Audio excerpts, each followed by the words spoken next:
జారీ చేయాలంట. తమ నివారణ ప్రభుత్వం వెంటనే పరిష్కరించాలన్నారు. తమ సమస్యలు పరిష్కరించకపోతే సిహెచ్ ఆత్మీయులు చేస్తామని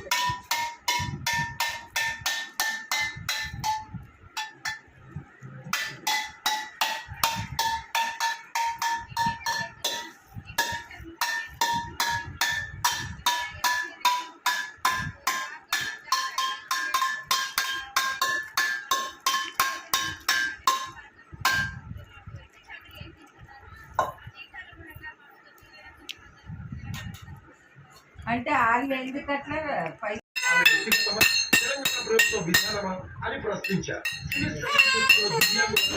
స్పందించేందుకు కోర్టులో చట్టములు ఉన్నాయి అంటూ అయ్యారు.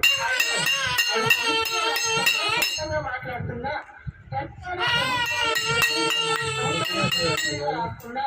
నా క్వశ్చన్